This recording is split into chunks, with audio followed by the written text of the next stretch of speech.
Hello, everyone. I'm your host, April Hanna, and this is the Path 11 podcast. Just a reminder, we are offering access to all of our archive shows, which is well over 100 hours of content, and new bonus shows such as the Virtual Book Club, Food for Thought Friday, and the 2-Minute Tuesday, all for just $3.99 a month. Think about it, guys. That's less than the cost of a pumpkin spice latte at Starbucks. Sign up for premium for just $3.99 a month. Now let's get to this week's show.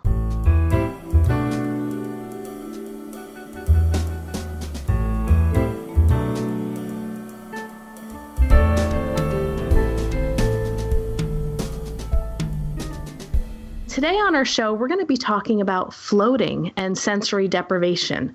So I'm really excited about this topic, and I actually came to learn about floating almost a year ago, maybe 9 months ago.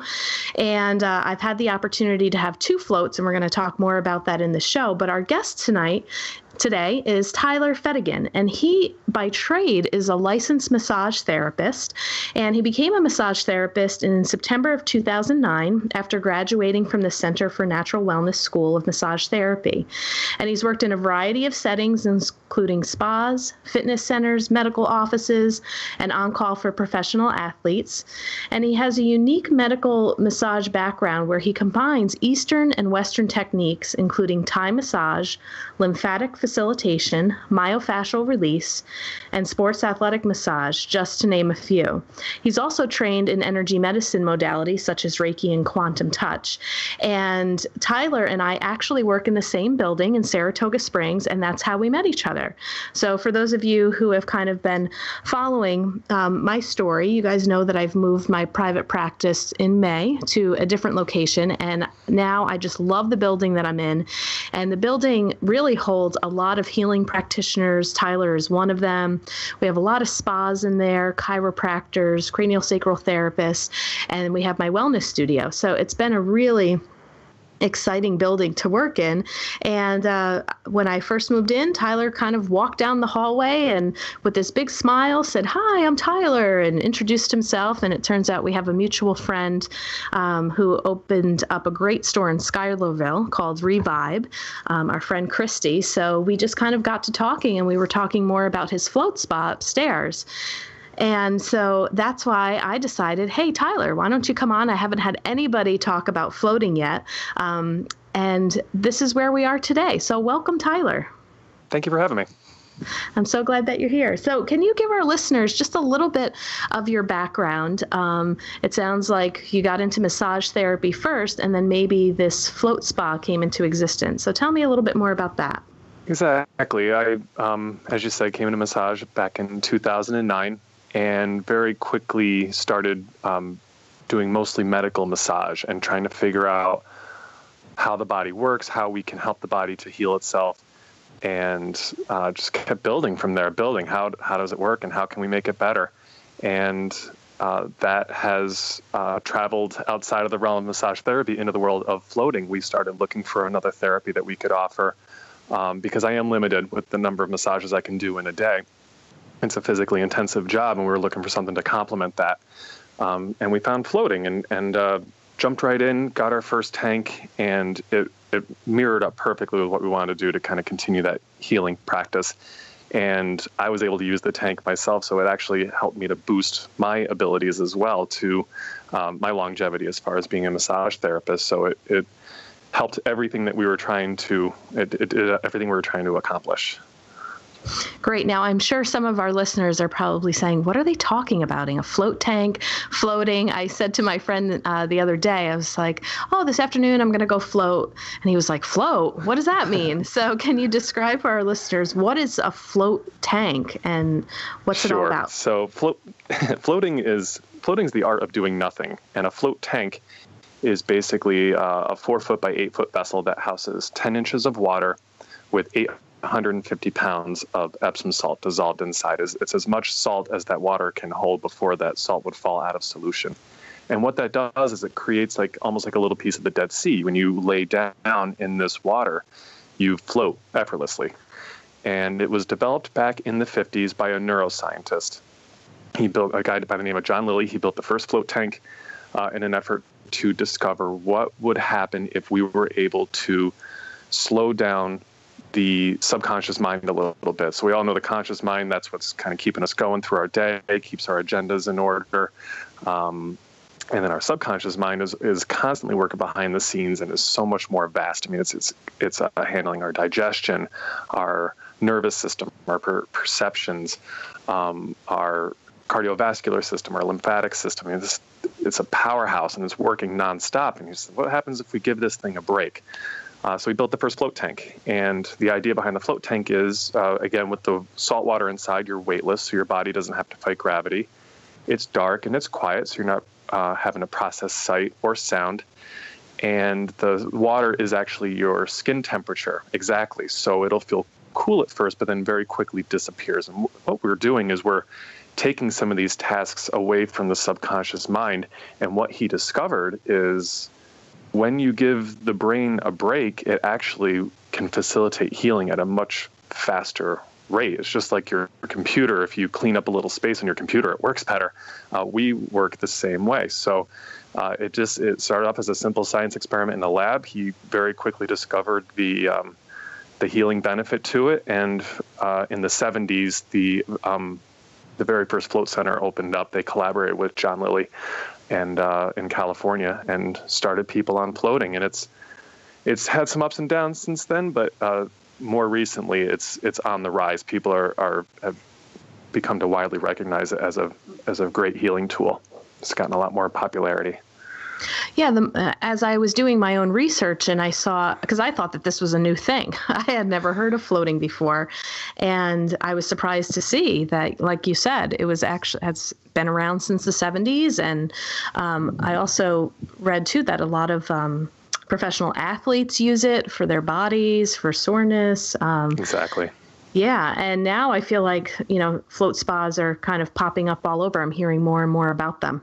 Yeah, we're really excited about that. We'd really like to see as many float tanks as possible just get around and become more of a common thing than it is a what is that thing. We want it to be more of a recognized thing because it is so helpful for everyone, for athletes, for stress, for chronic and acute pain. It puts your body in a place where you can give yourself what you need the most. That's what makes it kind of a unique and universal treatment.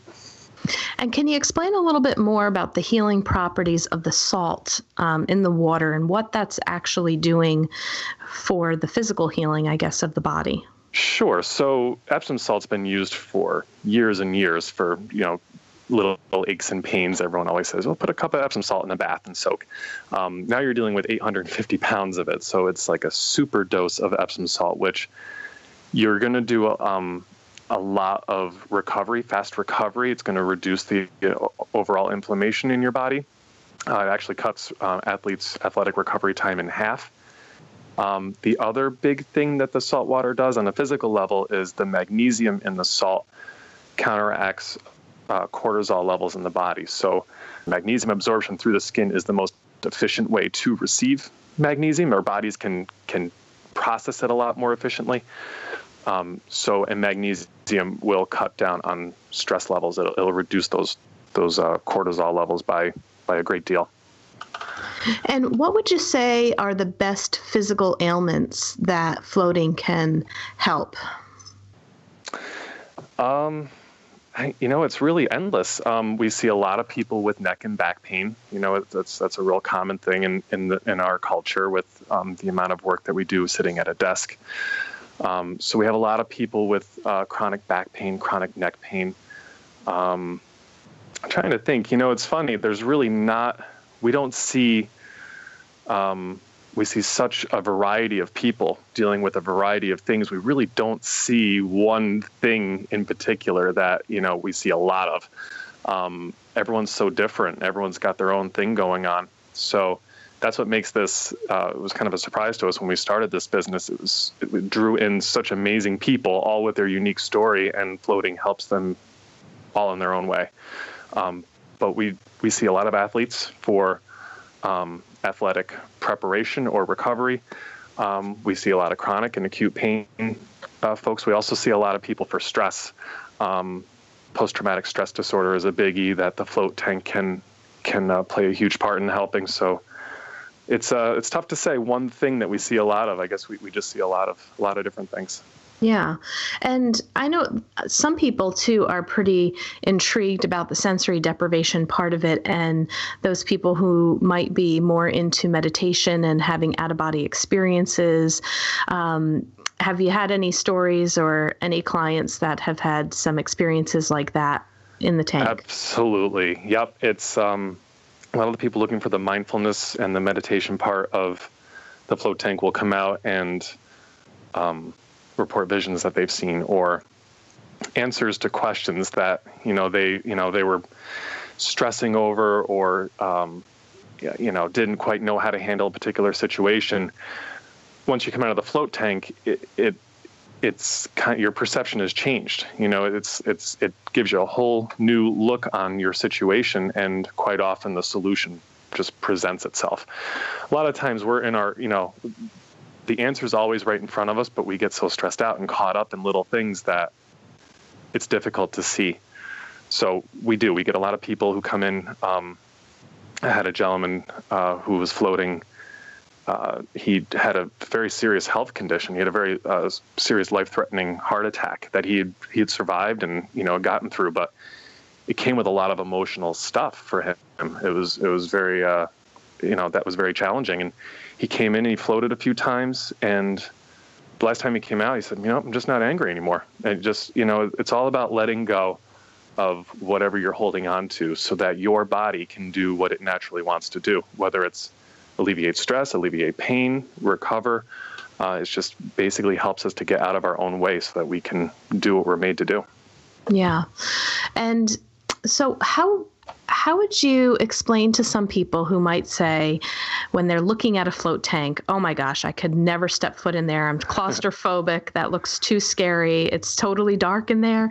Yep. What do you say to people when they get intimidated by what a float tank looks like? That's one of the most common things we hear is, I can't do that. I'm too claustrophobic. And I'm very familiar with that because I'm pretty claustrophobic myself. When I first saw a float tank, I'm like, there's no way I'm getting in there.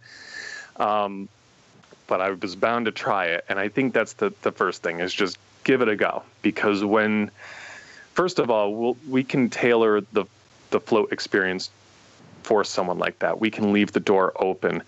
The room is completely private. You're free to enter and exit the tank as much as you'd like.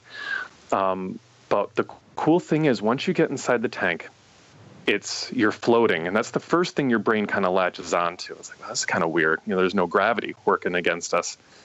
And combined with it being dark, which I know that would make it sound like it's more scary, you almost feel like you're in infinite space versus confined.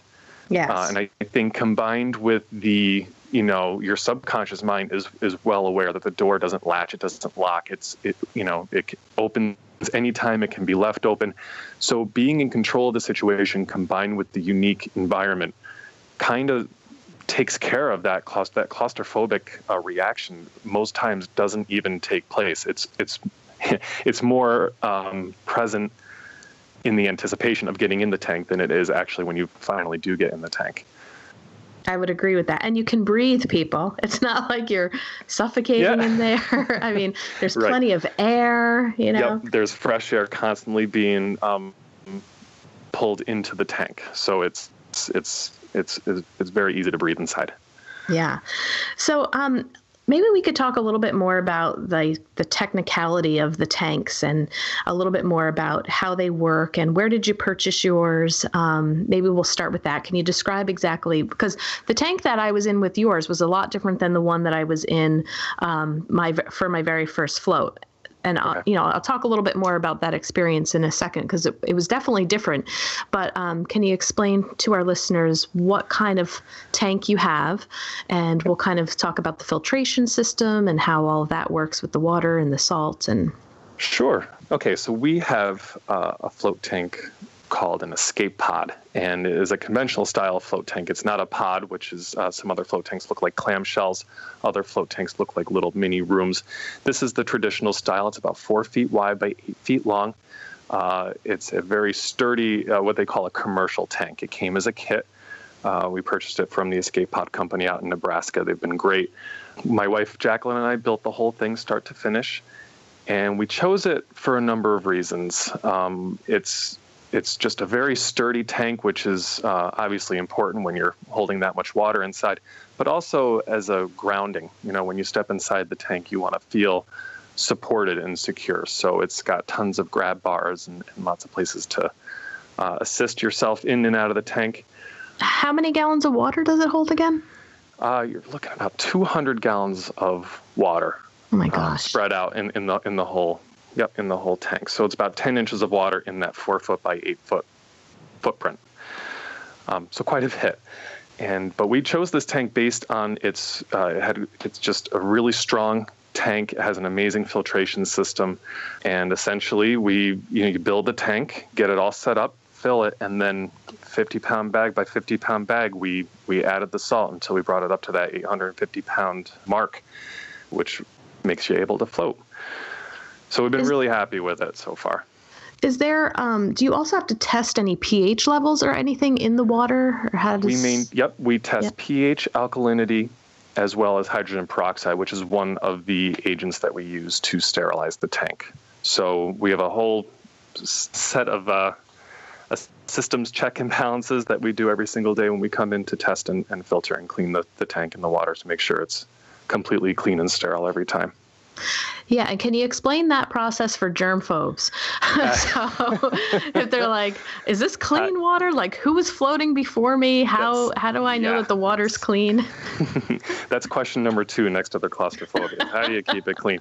Good news is, with all of that salt in the tank, that gives us a great head start on just being a nice, clean, antibacterial, antimicrobial environment. We enhance that with a few different things. We have a commercial grade filtration system that you would see like on a pool, in-ground or above ground pool. And we also use a UV light to sterilize the water, the hydrogen peroxide, as I mentioned, along with we get in the tank every day, every week, and just double, triple check, make sure everything is neat and orderly in there. My wife and I are total germaphobes. And when we were building this practice, we were like, okay, what is going to make this? What would we want to see when we walk into a situation? And basically the answer is we want to feel like we were the only ones who have ever been there. We feel that this is a healing experience, and anything that's overlooked in the cleanliness department could very easily detract from that healing experience. So we take a lot of time and attention to making sure that the I's are dotted and the T's are crossed in regards to that. Yeah, and I would say, I mean, your place is just absolutely beautiful. I mean, you and your wife did an amazing job. It's like when you walk into Tyler's place, you immediately feel like you have a big hug. It's just the way that it's decorated and the paint. And I mean, you guys thought of everything. When you go into that float tank, you feel like you're literally at a spa. I mean, you guys have hair dryers and combs and eardrops for the ears and makeup removal towels, Q-tips. My gosh, what else? Towels, flip-flops. You get your own little sponge to wash yourself off. And maybe we should talk about the process of what people need to do before they get into the tank. Oh, sure. But I mean, the setup and everything that you have, it's like, wow, these guys have thought of everything. It's like you could go and float and you can leave there and go to work. I mean, you guys have everything prepared for people to come in and leave, and nobody would even know that they were floating. So, so can you maybe walk our listeners through, if they were a client that came in and they wanted to float, what's the process? What do they actually have to fill out as far as like a release form? And then when they go into the floating room, what's the process for them before they get into the tank? There's a brief intake that we have everyone fill out. We have everyone also check our website before they come in. There's some good frequently asked questions, including the how do you keep it clean and what about claustrophobia, along with a few other good baseline questions that we'd like people to review. And once they come in, they fill out the intake form. We take them back and explain the process, which is a shower before and a shower after you float. We have the shower right here on site, and it's matched right up to the door of the tank. So you step into the shower, use the shower, and then right from the shower you can step into the tank, and then again in reverse when you're done. You can get out of the tank and shower again. It's really important to shower extremely well before and after you enter the tank, and that's part of what helps keep it clean.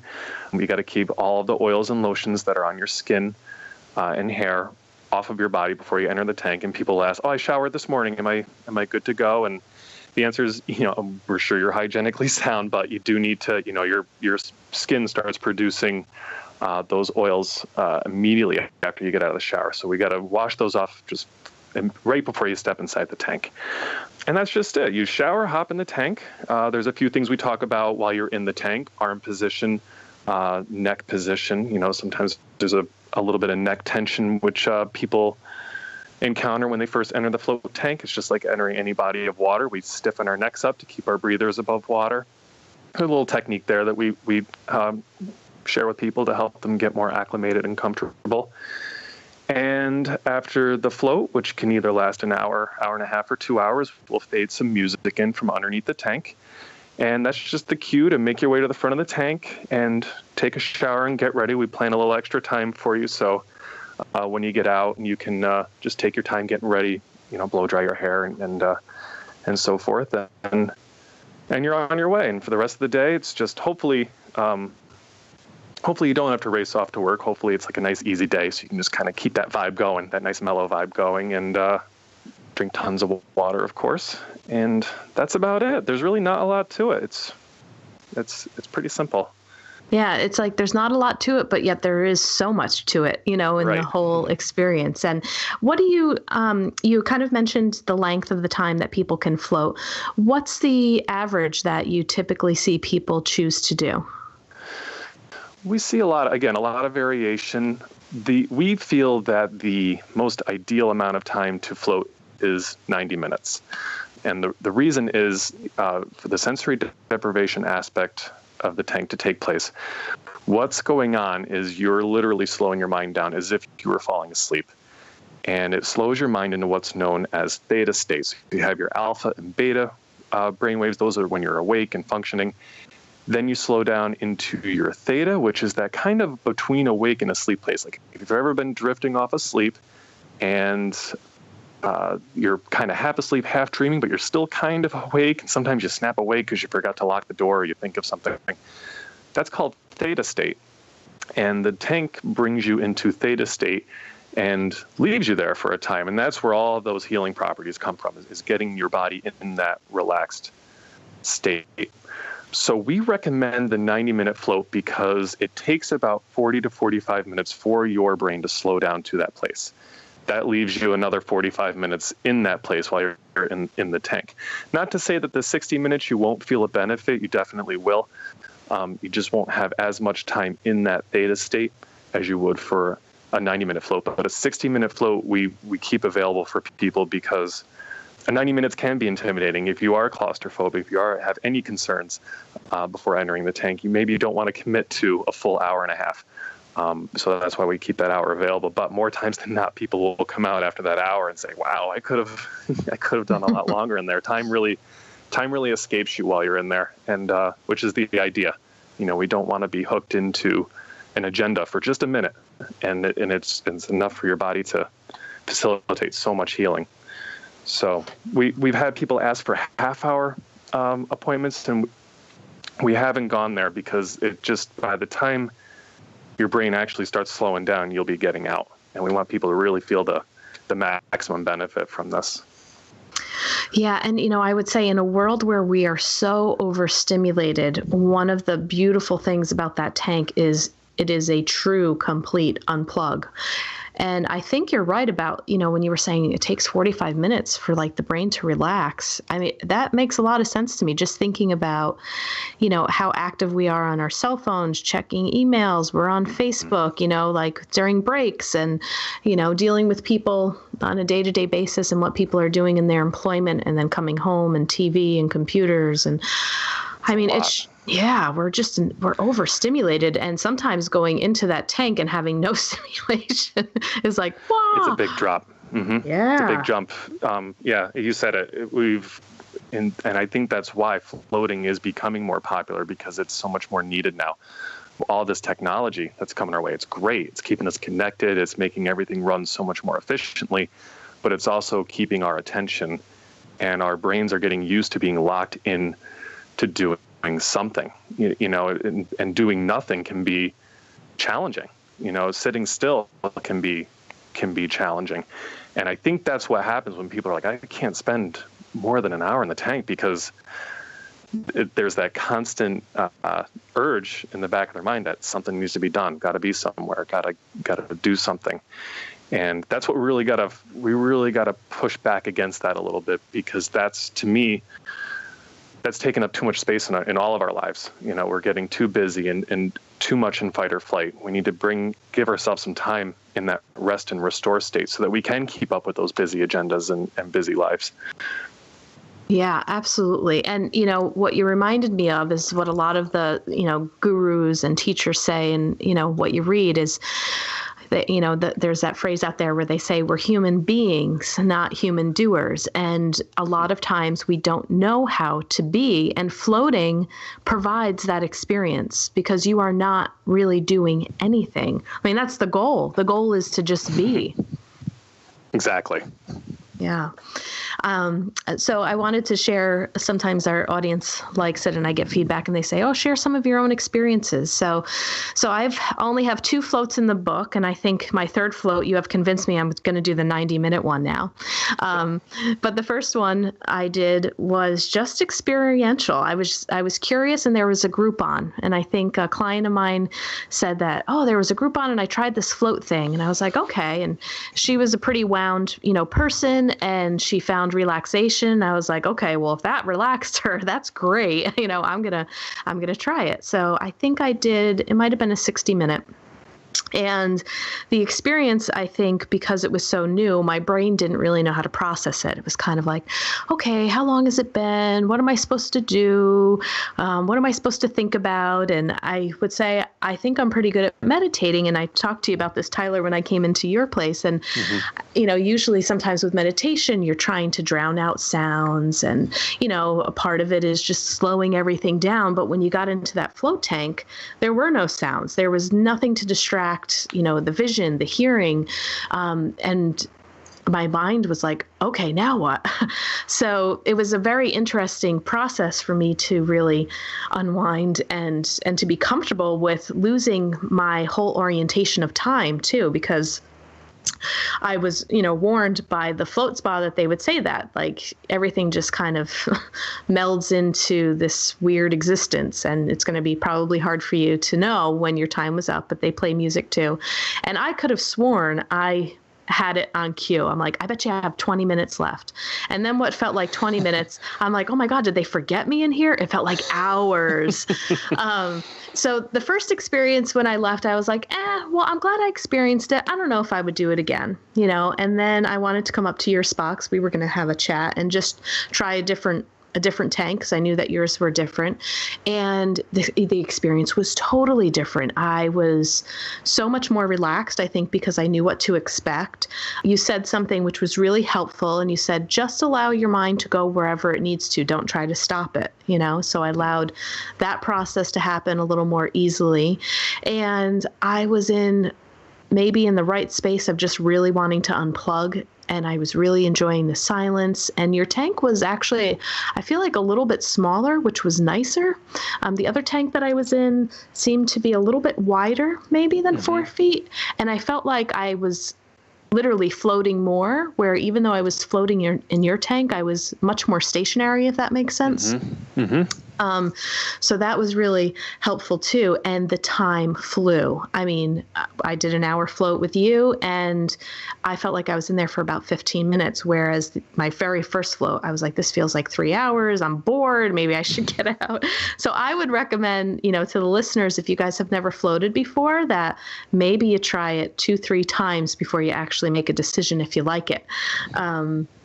Because that was my experience. And now I kind of feel like I'm a little hooked, and I want to try the 90 minutes. Cool. Yeah, we call everyone's first float the get to know you float, because even though it's a distraction-free environment when you first get in, unless you've been to outer space before, it's going to be a completely new experience that's going to kind of spark your brain alive from like, what is this all about? And that, so that can... It can be fun and it can be really exciting. You're still getting all the benefits from the magnesium and the weightlessness, because you're getting, your joints are decompressing, your body's allowed to breathe a little bit. But it is distracting a little bit the first time. So we do recommend giving it another go. If you had a float and it, and you left, you're like, yeah, that was cool, but I'm glad I did it. Kind of like what you said, I'm glad I did it, but I think I'm good. Try a second float, because the second float will definitely be different than your first float. And I noticed that too with my experience with floating. At first, I kind of did the same thing. I was like, that was cool, but I wanted to give it another go for some reason. Something was telling me, like, try it again. Mm-hmm. And completely different experience. Now, when I get in the tank, it is, I don't think scientifically it's happening instantaneously. I think we still all need to go through that process, but it just feels so much easier to get into that nice, deep, still place. Yeah. And do you have maybe any personal experience or one that stands out for you that was kind of magical when you were floating? Or did you have any type of aha moments or something that just came together after a float for yourself? Yeah, I sure do. This tank I just described as our second tank. We only have one tank. We had an older tank, and we decided to upgrade it to this new one. When we were building that first tank, I do have a construction background, but the float tank was such a new thing. It took a lot of figuring out. My wife and I were trying to, around our regular jobs, build this thing, and our self-care went right out the window. My back was so stiff by the time I got done with that project. I could barely bend forward to put my socks on in the morning. It was just this grueling process. And, and I was doing the normal thing that I think we all do, just keep pushing and, almost there. And, we're constantly kind of putting that little carrot on a string in front of ourselves. Like, if I can just push just a little bit longer, which isn't ideal, but we all do it. But thankfully, what my project was this giant float tank, and it became time to test it. So I floated for about, I think, like 40 minutes, 3 days in a row, just, not actual floats, just basic stuff, like trying to make sure I had the right amount of salt in the water and I had the right temperature, and it was just all kind of calibrating type stuff. But I noticed after that third day, I got up in the morning and I had not done anything differently. I'd not gotten back onto my routine or my self-care or anything. All I had done was do those 3 mini floats, and I reached down and touched my toes like I've been doing yoga for years. So even in those quick little doses that I had gotten, it just opened up my muscles so much that it gave me more motivation to see, like, hey, how far can I bring this? And now it's become part of my routine as well, where I'll float at least every week, if not a couple times, just to keep myself centered and keep myself going through all the massages that I have scheduled throughout the week. Yeah, and I know massage definitely takes a toll on the therapist's body. Sometimes I think one therapist told me that, like, the average life expectancy of a massage therapist is anywhere from like 5 to 8 years, because the body just can't go much further than that. Yeah. It's true. So are there any medical conditions where floating would not be appropriate? Like, can pregnant women float? If somebody has like a pacemaker or something like that, is there anything that would restrict floating? There is a couple things that would restrict floating. We just always have people check with their doctors if there's any question. And we make sure that they're educated to ask their doctors about the magnesium in the water. And so, because we don't want people saying to the doctor, can I float? And the doctor going, yeah, sure. So we make sure we have a nice conversation with people about it. Pregnant women definitely float. It's so good for pregnant women. We always have them bring their doctor, midwife, or doula on board, just to make sure everyone's aware of what's going on. But pregnant women can float very uniquely, actually, on their stomachs. So they go into the tank face down, plant their elbows on the floor of the tank, and rest their head on their hands, which isn't great for the neck. But if the woman is very pregnant, the salt water will lift that baby belly up, giving all those tendons and ligaments a nice break. And from what I hear, of course, I can't speak to that personally, but I hear that's just the bee's knees. If you're carrying that extra weight around, it's amazing just to get that little break where it's just that weight is alleviated for a time. The only other medical condition, that is a biggie is we want to make sure someone doesn't have low blood pressure, because the magnesium can lower your blood pressure. If you have high blood pressure, it's fantastic. But if someone has low blood pressure, then we just have them check with their doctor or cardiologist, make sure it's okay to float. More times than not, it is absolutely fine. A lot of these things are just overkill, but there's really no such thing as overkill when it comes to making sure people are kept safe. And so those are the two biggies. And as far as pregnant women go, some doctors don't like them floating in the last trimester, but otherwise everyone's been able to come in and float. Awesome. Great. And approximately about how many people come into your place to float in a given week? We're a smaller practice. I mean, we have one float tank and the one massage room. So we see a lot, instead of you see, especially on the West Coast, like these larger 6-tank float centers where they're doing 10 floats per tank per day. We're a lot more of an intimate setting, so we're tailoring to maybe about 10 or 15 a week, maybe 20. It fluctuates. It fluctuates with the weather, sure. The season. But we're, again, kind of like the medical massage that I do, we see a lot of the same people, because we're working towards everyone's individual goals. So we'll see a lot of the same faces coming in on a weekly basis or a monthly basis to use the tank. Yeah, that was going to be my next question. Do you have frequent flyers, or are a lot of the people just newbies and trying it out? But yeah, I could see where once you start, and like you gave that example of those 3 mini floats, and then you feel just a real difference in your body, what that can do. And that's it, and that's all we try to do as a practice. That's all I've done with my massage. My wife is here doing nutrition now, so we just try to find what works for somebody. And we try a float. Did you feel better? Yes. Perfect. If you feel better, then it did something, and let's see where it can go. We've gotten stuck in this place where a lot of people, I see this a lot with the massage, people will come in and they want everything fixed in one setting, in one sitting. We all want that, right? I mean, it's right. Not fun being in pain, and we just want it gone. So we've seen a lot of people in chronic pain, both with massage and flow. They'll try it once and be like, yeah, it was cool, but it didn't take everything right away all at once. And we're still looking for the thing that'll actually do that. All right. So as we're running out of time here and we're going to need to wrap up, I was wondering if you had any maybe last minute parting words for our listeners to convince them why they should go for a float, or in their area, wherever they live, try to find a float spa and to try this out. What's the most important takeaway for people? I think the most important thing to know is that we're all made of the same stuff.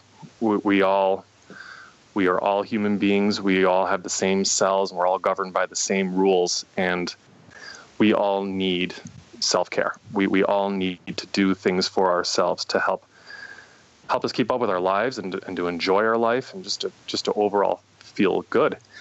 And floating is just one of a million things that are out there: chiropractic, acupuncture, talk therapy, massage therapy. There are all of these tools that you can use one or a combination of to keep yourself going. And floating is such a cool one because you don't need a lot to do it. It's the art of doing nothing, and it's worth a shot. It's something that I think everyone should at least try once. Whether you have a specific goal in mind or not, just give it a shot and see what comes up. Awesome. Great. And can you let our listeners know, for those of you who come to visit the Saratoga Springs area in New York, Tyler and I work in the coolest building. You could stop down and see me in my little studio there, but can you give them your website to let them know where they can get more information about your spa? Absolutely. We are at SaratogaSpringsFloatSpa.com. Or if you're shorthand, you can type in SaratogaFloat.com. It'll bring you to the same place. Great. And you guys also have a presence, I think, on social media too, right? Are you on Facebook? Yes, we do. Yep, we're on Facebook and Instagram. Okay, awesome. Well, Tyler, thanks so much. I know I'm going to see us, here and there as we pass by each other's offices, and I'll definitely be up for that 90-minute float, I think, this fall.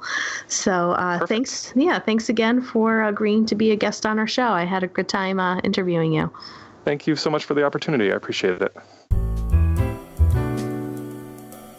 Well, I hope you all enjoyed that show, and don't forget to sign up for our premium service with over 100 hours of interviews, as well as our new segments such as 2-Minute Tuesdays, Food for Thought Fridays, as well as the virtual book club on Thursdays. All of these extra segments are only available for our premium subscribers. Visit the podcast section of our website at path11productions.com to learn more, or to start your subscription for only $3.99 a month. If you're not interested in a premium subscription, you can still use our smartphone app for both Android and iPhones. Just search for Path 11 in the Google Play App Store, or if on an iPhone, look for Path 11 in the iOS App Store. Of course, you can still catch our latest 5 interview shows at any time by subscribing to the Path 11 podcast in Apple Podcasts, Google Podcasts, Stitcher Radio, and iHeartRadio. If you want more information about our films, visit our website, path11productions.com, to purchase DVDs or to rent and stream each film. You can also find our trilogy of films on iTunes, Amazon Prime, and Gaia.com. Catch you next time.